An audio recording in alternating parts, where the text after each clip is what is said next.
समतेचे विचार रुजवणाऱ्या सर्व महामानवांना त्रिवार अभिवादन करतो। मंचावरती उपस्थित सर्व मान्यवर तसेच इथे उपस्थित माझ्या माता भगिनी, वडीलधारी मंडळी, या चळवळीतले साथीदार आणि तसेच भारताचे संविधान मानणारे या देशातल्या प्रत्येक नागरिकाला माझा जय जिजाऊ, जय शिवराय, जय ज्योती, जय क्रांती, जय लहूजी, जय मल्हार, अस्सलाम वालेकुम आणि जय भीम। 2 वर्ष 11 महिने आणि 7 दिवस हे ड्राफ्टिंग कमिटीला भारताचं संविधान लिहायला लागले आणि 2 वर्ष 11 महिने आणि 17 दिवसांनंतर जेव्हा बाबासाहेब आंबेडकरांनी कॉन्स्टिट्यूएंट असेंब्ली समोर संविधानाचं त्यांचं ड्राफ्ट समोर ठेवलं तेव्हा त्यांनी एक महत्त्वाचं भाषण दिलं होतं आणि ती तारीख होती 25 नोव्हेंबर 1949 आणि म्हणून 25 नोव्हेंबर रोजी ज्या विचारांनी आणि ज्या विचारधारेने साहेबांनी संविधान लिहिलं होतं त्या विचारांना, त्या विजनला आणि त्या विचारधारेला वाचवून ठेवण्यासाठी आणि त्याचा सन्मान करण्यासाठी वंचित बहुजन आघाडी 25 नोव्हेंबर रोजी शिवाजी पार्क वरती संविधान सन्मान महासभा घेत आहे। आणि मी आपल्या सर्वांना एवढं सांगतो की ह्याच्या पुढच्या प्रत्येक वर्षी वंचित बहुजन आघाडी 25 नोव्हेंबर रोजी शिवाजी पार्कला इतक्याच मोठ्या गर्दीने, इतक्याच मोठ्या ताकदीने, इतक्याच मोठ्या संख्येने दरवर्षी संविधान महासभा घेत राहील आणि आपल्या सर्वांना यायला भाग आहे। आणि हेच बोलत असताना बाबासाहेबांनी त्या भाषणामध्ये त्यांचे विजन मांडली होती, विचार मांडले होते आणि तशीच एक काळजी आणि पोटतिडकी मांडली होती। आणि बाबासाहेब म्हटले होते, it is certain that if parties place creed over country, our independence will be in jeopardy for a second time and it will be lost probably forever. We must be determined to defend our independence with our last drop of blood. याचा अर्थ हाच होतो की इकडच्या राजकीय पक्षांनी, इकडच्या सत्ताधाऱ्यांनी जर देशासमोर देशाच्या प्राधान्यापेक्षा वरती जात, जमात आणि धर्म ठेवला तर आपण आपलं स्वातंत्र्य गमवून बसू। ही परिस्थिती आपल्या सर्वांना समजून घेतली पाहिजे। आणि त्याच वाक्यामध्ये बाबासाहेब हे सुद्धा म्हणतात की आपली जबाबदारी आहे, ही आपल्या सर्वांची रिस्पॉन्सिबिलिटी आहे की संविधान वाचवणं आणि देशाचं स्वातंत्र्य आणि देशांचे इंटरेस्ट हे जातीच्या, धर्माच्या आणि जमातीच्या पुढे ठेवणं। पण आता देशात काय चालू आहे हे आपल्या सर्वांना समजून घेणं गरजेचं आहे मित्रांनो। 2014 मध्ये जेव्हा भाजप सत्तेत आली तेव्हा आम्ही ओरडून बोंबलून सांगत होतो की धर्मामध्ये, जमातीमध्ये, जातीमध्ये तिळा निर्माण करून, भांडणं लावून, दंगल करून ही भाजप सत्ता उपभोगण्याचं काम करणारे आणि 2014 पासून 2025 पर्यंत आतापर्यंत जे घडले ते तसंच चालू। मित्रांनो हे समजून घ्या, 2025 ची स्थिती समजून घ्या। 2025 मध्ये Maratha versus OBC, Banjara versus आदिवासी, धनगर वर्सेस आदिवासी, मातंग वर्सेस बौद्ध असं समाजामध्ये दंगली पेटवण्याचं काम, भांडणं पेटवण्याचं काम हे भाजपने आता सुरू केलेलं आहे। हे आपल्या सर्वांना समजून घेणं गरजेचं आहे। दुसऱ्या बाजूला परवाचीच घटना बघा, अरुणाचल प्रदेशची एक महिला होती, 18 तास तिला चायनामध्ये शांघाय एअरपोर्ट वरती चायनाच्या अथॉरिटीजनी, चायनाच्या सरकारनी तिला दाबून ठेवलं होतं। का? कारण ती अरुणाचल प्रदेशची होती आणि भारताचा पासपोर्ट वापरत होती आणि चायनाने म्हटलं की आम्ही अरुणाचल प्रदेशला भारताचा भाग नाही मानत आणि अरुणाचल प्रदेशच्या लोकांना भारताचा पासपोर्ट दिलेला चायनाला चालत नाही। ही वस्तुस्थिती समजून घ्या। 1 महिन्यापूर्वी भारताचे माजी सरन्यायाधीश भूषण गवई यांचे पुतळे जाळण्यात आले आणि यांच्या पुतळ्यांना चपला मारण्यात आल्या। हे कुठे घडलं? तर न्यूयॉर्कच्या टाइम्स स्क्वेअर मध्ये घडलं। आणि आपण या दोन्ही घटनांचा अभ्यास करा मित्रांनो। जेव्हा त्या अरुणाचल महिलेला सांगतात की तुमचा भारताचा पासपोर्ट चालत नाही आणि चायना अरुणाचल प्रदेशला भारताचा भाग मानत नाही। आणि जेव्हा सरन्यायाधीश भूषण गवईंचे पुतळे जाळले जातात आणि त्यांच्या पुतळ्यांना चपला मारल्या जातात, तेव्हा तो फक्त एका महिलेचा किंवा भूषण गवईंचा अपमान नाहीये, तो एका आदिवासी महिलेचा आणि एका दलित माणसाचा अपमान नाहीये, तर तो भारताच्या न्यायव्यवस्थेचा अपमान आहे, तो भारताच्या संविधानाचा अपमान आहे आणि तो भारताच्या संविधानाचा आणि सॉव्हर्निटीचा आणि स्वातंत्र्याचा अपमान आहे। आणि हा अपमान आपण सहन करणार नाही होत, हे समजून घ्या मित्रांनो। पण हेच बोलत असताना दुसऱ्या बाजूला एक गोष्ट समजून घ्या की इकडे नरेंद्र मोदी स्वतःला 56 इंची छाती असलेलं म्हणतात, अमित शहा स्वतःला खंबीर खमक असे गृहमंत्री म्हणतात, पण हे दोघं सत्तेत असताना आज चायना अरुणाचल प्रदेशला भारताचा भाग मानत नाही आणि भारताच्या सरन्यायाधीशच्या पुतळ्याला चपला मारल्या जातात। आणि म्हणून मी अमित शहा आणि नरेंद्र मोदींना आवाहन करतो की जर तुमची छाती खरंच 56 इंची असेल, जर तुम्ही खरंच खंबीर हिम्मतवाले आणि डरपोक गृहमंत्री नसलात, तर तातडीने चायनावरती ऍक्शन घेऊन दाखवा, फॉरेन पॉलिसीनी चायनाला सबक शिकवून दाखवा। आणि दुसऱ्या बाजूला ज्या ज्या भारतीय नागरिकांनी, ज्या ज्या एनआरआयनी भूषण गवईंच्या पुतळ्याला चप्पल मारायचा प्रयत्न केला, त्यांचे व्हिसा आणि पासपोर्ट रद्द करून दाखवा, मग आम्ही मानू की तुमची छाती खरंच 56 इंची आहे आणि मग आम्ही मानू की अमित शहा मध्ये खरंच दम आहे। नाहीतर तुम्ही समजून घ्या 5-25 चायना ऍप करून काही नाही होत। चायनाला उत्तर द्यायचं असेल तर ताकदीने उत्तर द्यायला लागणार हे आपण समजून घ्या।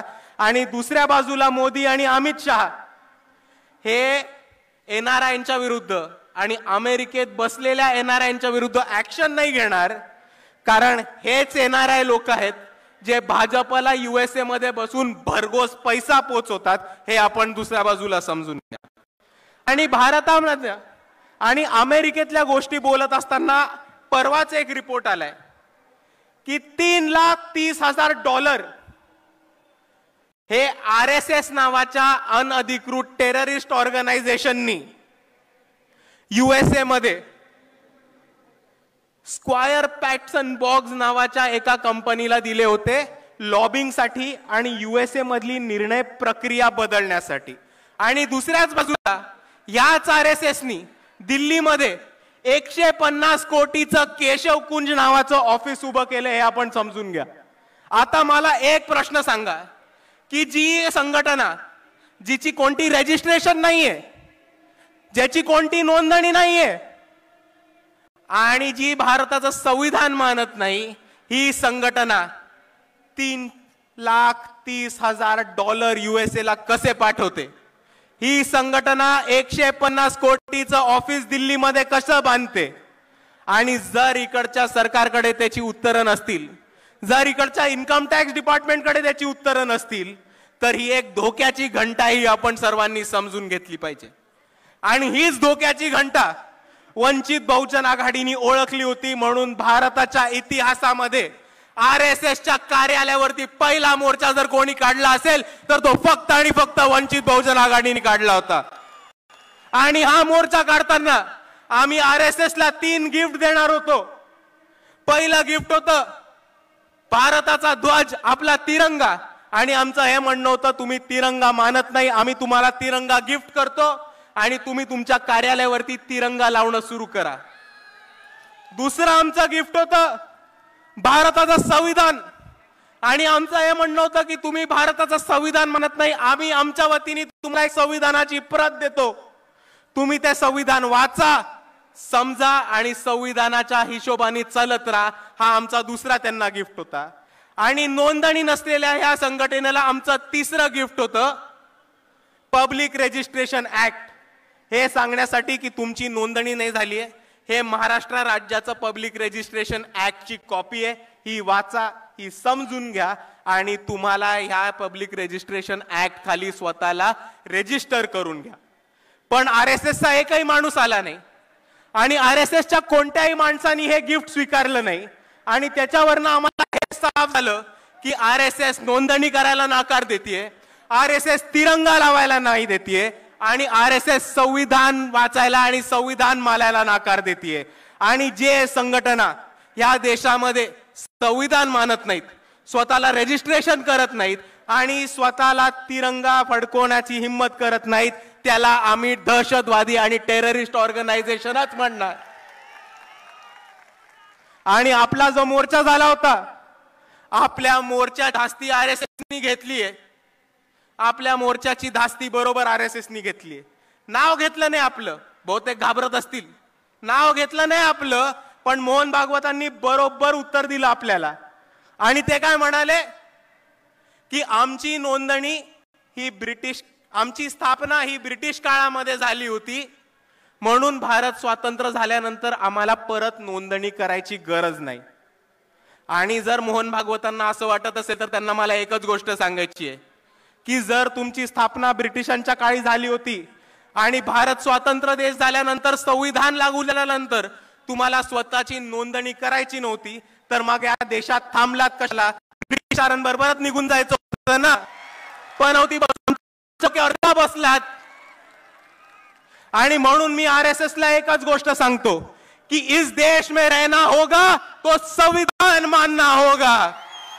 बोला माझ्या बरोबर, इस देश में रहना होगा, इस देश में रहना होगा, अगर इस देश में रहना होगा। आणि दुसऱ्या बाजूला मोहन भागवत म्हणतात की आम्ही एक व्यक्तींची संघटन होत, आम्ही एक व्यक्तींची संघटन असल्यामुळे आम्हाला रजिस्टर करायची गरज नाहीये, आम्हाला नोंदणी करायची गरज नाहीये। आणि म्हणून मला इकडच्या न्याय व्यवस्थेला एकच प्रश्न विचारायचा आहे की जर 5 लोक, 5 व्यक्ती एकत्र येऊन एक संघटन बनवत असतील, उदाहरण घ्या तर मी आहे, माझ्या बरोबर चेतनदादा आहिर आहेत, सागरदादा गवई आहेत, स्नेहलताई सोनी आहेत, तय्यबभाई जफर आहेत, शमीबाताई पाटील आहेत। आम्ही 5 लोक एकत्र आलो, आम्ही एक संघटन बनवलं आणि आम्ही स्वतःला व्यक्तींचं संघटन म्हटलं, तर तुम्ही आम्हाला AK-47 आणि ऑटोमॅटिक रायफल ठेवू देणार आहात का? तुम्ही आम्हाला ऑटोमॅटिक वेपन्स ठेवू देणार आहात का? तुम्ही आम्हाला जिल्ह्यामध्ये तालुक्यामध्ये संघटन बनवू देणार आहात का? तुम्ही आम्हाला जिल्ह्यामध्ये तालुक्यामध्ये चंदा इकट्ठा करू देणार आहात का? आणि या चंदा इकट्ठा केल्यावरती आम्हाला टॅक्स माफ करणार आहात का? हे इकडच्या न्याय व्यवस्थेने आम्हाला सांगितलं पाहिजे। आणि जर या 5 गोष्टींना तुमचं उत्तर नाही असेल तर माझी तुम्हाला विनंती आहे की हेच नियम, हाच कानून आणि हेच संविधानाचे कलम RSS ला सुद्धा लागू करा आणि RSS नोंदणी विरुद्ध करा। आणि हे नसेल करता येत तर RSS बॅन करा। आणि म्हणून मी म्हणतो RSS मुर्दाबाद, RSS मुर्दाबाद। आणि म्हणून मित्रांनो एक गोष्ट समजून घ्या की मोहन भागवत अजून एक गोष्ट म्हणतात की आम्ही व्यक्तींची संघटन आहोत म्हणून आम्ही नोंदणी नाही करणार, आम्ही व्यक्तींची संघटन आहोत म्हणून आम्ही नोंदणी नाही करणार। तर त्यांना मला प्रेमाने एकच गोष्ट सांगायची आहे की भारताच्या संविधानामध्ये तुम्हाला व्यक्तींचीच संघटन रजिस्टर करायची असते, नोंदणी करायची असते। जर तुम्ही उंदरांची, मांजरांची, कुत्र्यांची, पक्ष्यांची, प्राण्यांची संघटना काढली तर ती तुम्हाला रजिस्टर करायची गरज नाहीये। आणि म्हणून तुम्ही स्वतःला माणसातले मानत असाल तर संविधानाप्रमाणे स्वतःला रजिस्टर करा, हे मी एक गोष्ट सांगू इच्छितो। आणि मित्रांनो म्हणून मी दरवेळेस म्हणत राहतो की या भारतामध्ये जर कोणी RSS ला थांबवू शकणार असेल, जर कोणी BJP ला हरवू शकणार असेल आणि जर कोणी मनुवादाला अंगावर घेऊन त्याला हरवू शकणार असेल तर ते फक्त आणि फक्त या देशातले आंबेडकरवादी आहेत, त्याच्यापेक्षा अजून कोणामध्ये दम नाही। आणि संविधानाचा सन्मान करायला, संविधानाचा गौरव करणारा आणि संविधानाची बाजू घेऊन लढणारा कोणता पक्ष असेल तर तो फक्त एकच पक्ष आहे, तो फक्त एकच नेता आहे, ते म्हणजे बाळासाहेब आंबेडकर आणि वंचित बहुजन आघाडी।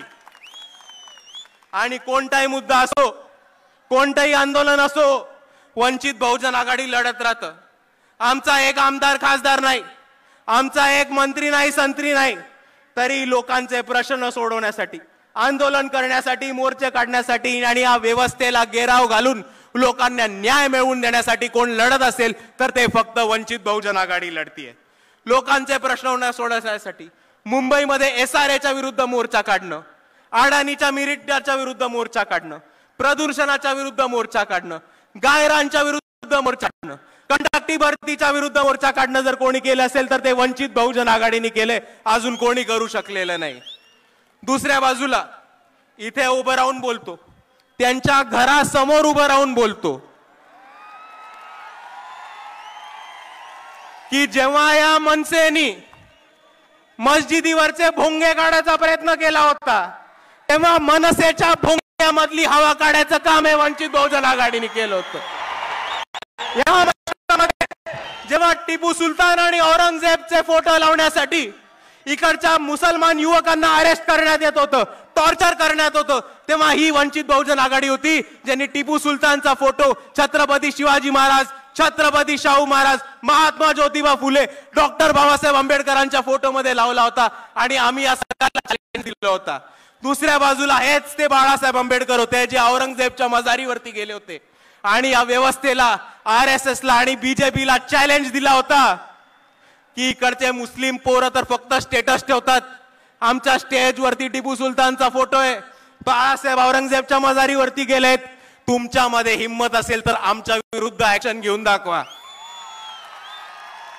आणि एका बाजूला अजून एक धर्मांध ताकद आहे जी बाळासाहेबांचा औरंगजेबच्या मजारीवरचा फोटो काढते आणि काय झालं की बाळासाहेबांचा तो औरंगजेबवरचा फोटो पुढे काढते। या कट्टर हिंदुत्ववादी लोकांना, या धर्मांध लोकांना मला एकच गोष्ट आठवण करून द्यायची आहे की तो कोरोना काळ आठवा, जेव्हा या महाराष्ट्रामधली आर्थिक परिस्थिती ढासळली होती आणि या महाराष्ट्रामधले सगळे मंदिरं बंद पडली होती, तेव्हा हे तेच बाळासाहेब होते ज्यांनी पंढरपूरमध्ये विठोबाच्या मंदिरावरती आंदोलन केलं आणि अख्ख्या महाराष्ट्रामधले मंदिरं चालू करून देणारे हिंदू नागरिकांसाठी सुद्धा बाळासाहेब आंबेडकरच होते। आणि म्हणून मी म्हणतो की आम्ही सर्वांसाठी लढतो। कोथरूड पुणे केस आपल्याला माहिती असेल, सोमनाथ सूर्यवंशींबद्दल काय झालं आपल्या सर्वांना माहिती असेल, पण पोलिसांना धारेवरती धरून, काळा कोर्ट स्वतः चढवून, कोर्टामध्ये जाऊन कोथरूड मधल्या त्या 3 मुलींना आणि सोमनाथ सूर्यवंशींना जर कोणी न्याय मिळवून दिला असेल तर ते फक्त बाळासाहेब आंबेडकर आणि वंचित बहुजन आघाडी होती। आणि म्हणून मित्रांनो मी एवढंच सांगतो की आम्ही लढणारी लोक आहोत, मार खाणारी नाही, मारणारी लोक आहोत आणि याच्या पुढेही लढत राहू। आम्हाला साथ हवी आहे तर फक्त तुमच्या सर्वांची। एवढं म्हणून मी माझे 2 शब्द थांबवतो। आपल्या सर्वांना माझा मानाचा जय भीम, जय श्रीराम।